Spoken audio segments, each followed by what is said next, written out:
First, I'd like to say thanks to Hammer and Hank and all the other Philadelphia fighters, and the fighters that's here, the young, the not so young, even the retired fighters.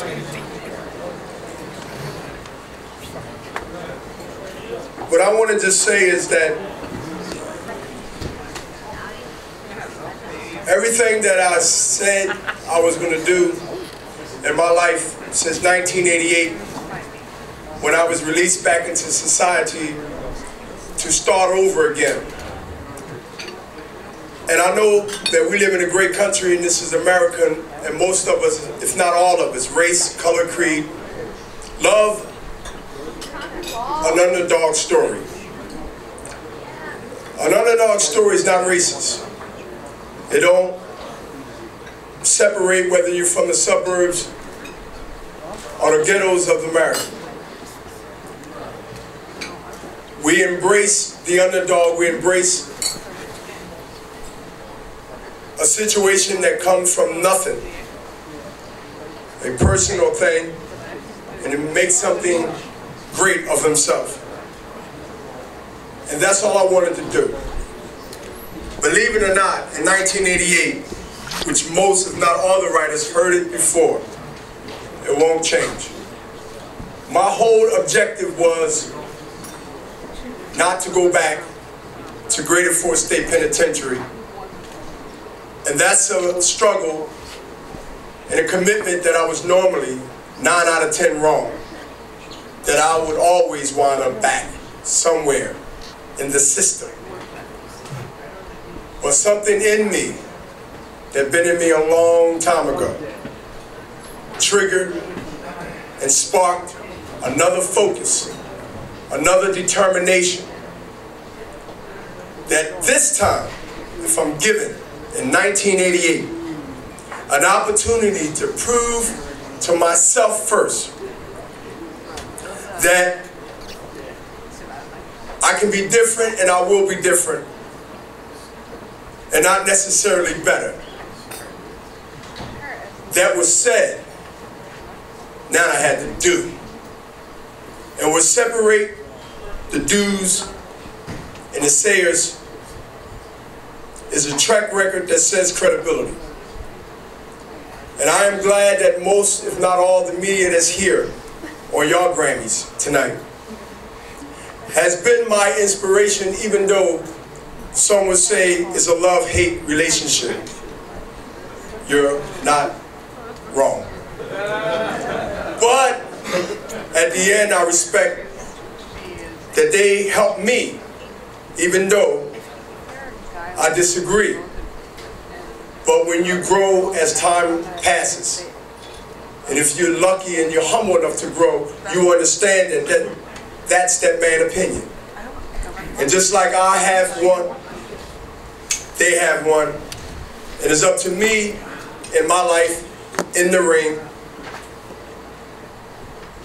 to win and to be right.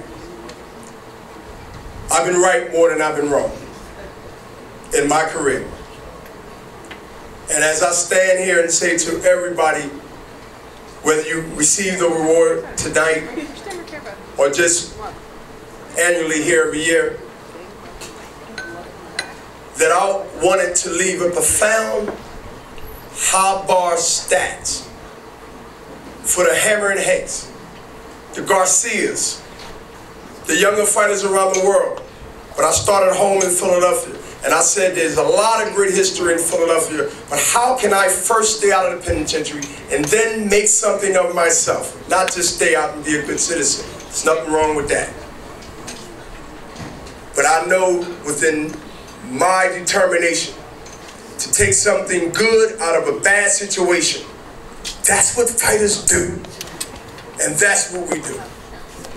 And so, as I close, to be able to say that I'm one of only 2 fighters way past 40 that won a world respectful title, George Foreman and Bernard Hopkins. And if my math is near right, George Foreman's record didn't break or didn't get broken for 14 or 15 years. I assume my record might take 30 or 20. And so I can sit back and watch history being made and history being broken. What a life. Even if you're a fighter, a writer, or a basketball player, football player, how many athletes or how many people in a job get to leave a legacy that's so profound that others are envied to copy it, and they should, or at least try. Everybody don't get that opportunity. So I'm blessed, like I've been here more than 3 times in my lifetime. And listen, I'm a young 47 in life. That's right. In life, the sky's the limit. Boxing is what I've done, but it's not who I am. You the man. And so as a young 47, embarking and have set up to do something else, I didn't also calculated a plan when this day come, or when it comes, where I'm no longer in the ring making history. But now I can help the Hammer and Hanks, and I can give them advice about keeping your body and your temple clean at the highest times of life and at the lowest time of life. You train all the time, even when you don't have a fight. You think, you train, you eat, you sleep, you keep the body right. It's like investing. If you put something in the bank and you keep it in there, it's a thing called interest. That's right. And as time go by, the interest get bigger, and it get bigger. And you can always go back to that bank like I did by keeping my body and my mind clean, Hammer and Hank. That when it was time to go back, when time, the age 40 was unheard of being in this day of time competitive, let alone winning the championship.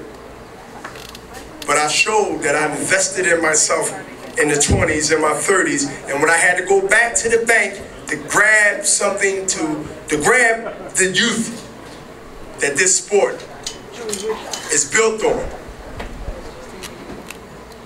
to define the odds and to make history. So thanks for the award, thanks for honoring it, thanks for being one of my motivators to continue to do things that was not expected of me. Go be hot. The warden told me I'll be back.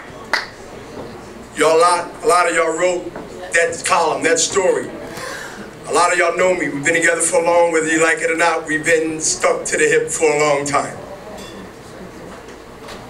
And that voice continued to burn in Bernard Hopkins in any challenge in life that I have to challenge. And that is important to me. Amen. So thank you. And always remember, this is very important for everybody. Never give up, never say never, and never